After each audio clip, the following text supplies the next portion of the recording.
بسم اللہ الرحمن الرحیم۔ السلام علیکم ورحمۃ اللہ وبرکاتہ۔ میں ہوں ناصر شہزاد اور آپ دیکھ رہے ہیں بول قلعہ بازاد ہے۔ ناظرین، آج گفتگو کریں گے کریمہ بلوچ کے حوالے سے، جس کی ڈیڈ باڈی گزشتہ روز کینیڈا کے شہر ٹورنٹو کے ایک جزیرے سے ملی ہے۔ 1967 میں کراچی شہر کے اندر بلوچستان اسٹوڈنٹ آرگنائزیشن کی بنیاد رکھی گئی۔ یہ آرگنائزیشن اسٹوڈنٹ کی سطح پر اپنی سرگرمیاں کرنے لگی۔ نہ جانے درمیان میں کون سے حالات آئے کہ یہ دو حصوں میں تقسیم ہو گئی، ایک مینگل گروپ بنا اور ایک پاجار گروپ۔ پھر 2002 میں ڈاکٹر اللہ نذر نے بلوچستان اسٹوڈنٹ آرگنائزیشن آزاد کے نام سے ایک آرگنائزیشن کی بنیاد ڈالی۔ یوں اب اسٹوڈنٹ کی سطح پر یہ تین آرگنائزیشن ہو چکی تھی۔ ایک کو شارٹ الفاظ میں بی ایس او مینگل اور دوسری کو بی ایس او پاجار اور اب تیسری کو بی ایس او آزاد کہتے تھے۔ ناظرین، یہی وہ آرگنائزیشن تھی جس کی 2006 میں کریمہ بلوچ ممبر بنی اور اس وقت وہ سائیکالوجی کی اسٹوڈنٹ تھی۔ یہ اپنی آرگنائزیشن میں سب سے زیادہ متحرک کارکن تھی، متحرک ممبر تھی۔ پھر 2013 میں پاکستان کے سیکورٹی اداروں نے، انٹیلیجنس نے اس کے اوپر دہشت گردی کے الزام میں اس کو بین کر دیا تھا۔ ان کا یہ کہنا تھا کہ ملک کے دشمنوں کے ساتھ مل کر یہ ملک کے اندر غداری، ملک کے اندر دہشت گردی اور ملک کے اندر ملک کو توڑنے کی سازشوں میں ملوث ہیں۔ اب چونکہ جو آرگنائزیشن بین ہو جاتی ہے وہ پھر اپنی سرگرمیاں نہیں کر سکتی اور نہ ہی کوئی وہ تنظیمی اپنے پروگرامات کر سکتی ہے، باوجود اس کے کہ یہ بین تھی۔ اور 2014 میں انہوں نے کریمہ بلوچ کو اپنی آرگنائزیشن کا چیئرپرسن بنا دیا۔ اس آرگنائزیشن میں یہ پہلی خاتون تھی جو چیئرپرسن بنی اور یہ بھی بڑے آب و تاب کے ساتھ اس پلیٹ فارم سے بلوچستان کے اندر اور پورے پاکستان کے اندر سرگرمیاں کرنے لگی۔ یقینی سی بات ہے کہ جس آرگنائزیشن پر دہشت گردی کا الزام ہو اس کے ایک ایک کارکن اداروں کو مطلوب ہوتا ہے۔ پھر یقینی سی بات ہے کہ یہ بھی چونکہ چیئرپرسن تھی اور یہ بھی اداروں کو مطلوب تھی اور 2015 میں یہ کہیں روپوش ہو گئی۔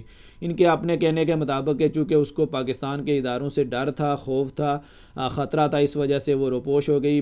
1 سال تک یہ کہیں غائب رہی۔ پھر 2016 میں ان کی خبر ملی کہ یہ کینیڈا میں ہیں اور ان کا اپنا کہنا ہے کہ وہ اپنے کچھ دوستوں کے ساتھ کینیڈا بھاگ آئی ہیں۔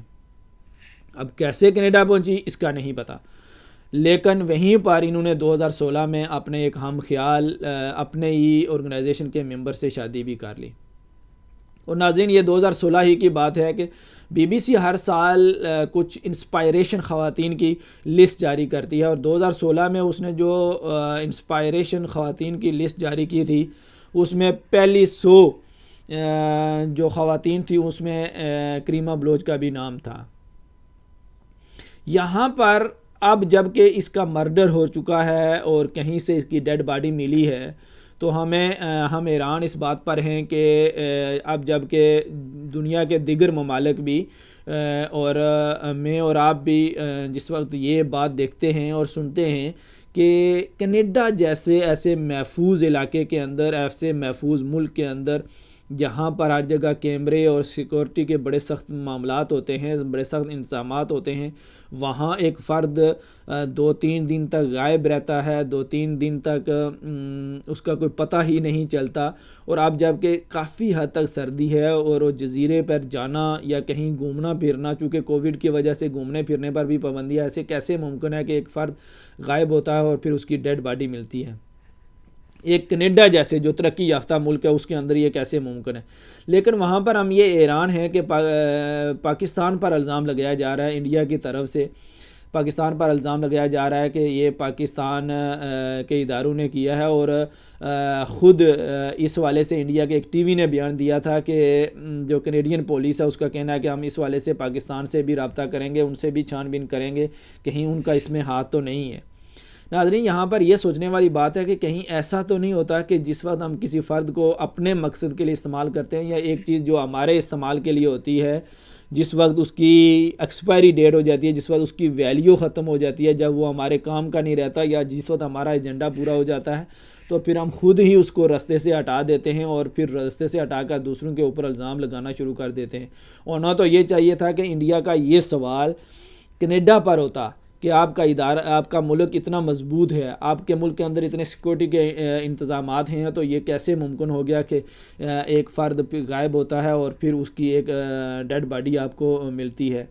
کہیں ایسا تو نہیں ہے کہ یہ ایک بھائی بہن کے غم میں ہے کہ 2016 میں ہی کریمہ بلوچ نے اپنے ایک ٹویٹ میں اپنے ایک ویڈیو پیغام میں کہا تھا کہ جو بھارتی وزیر اعظم نریندر مودی ہیں وہ ہمارے بھائی ہیں اور میری خواہش ہے کہ میں ان کو رکشا بندھن باندھوں.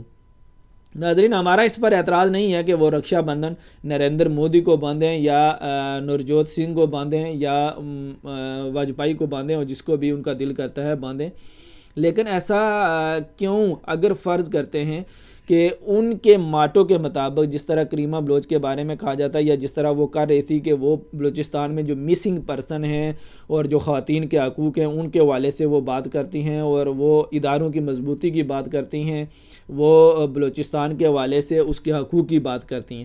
جب ایسی ساری باتیں ہوں تو پھر تو انٹرنیشنل لیول پر بات کرنی چاہیے، یونائٹڈ نیشن سے بات کرنی چاہیے، وہ ممالک یا وہ لوگ یا جو انسانی حقوق کی تنظیمیں ان سے بات کرنی چاہیے.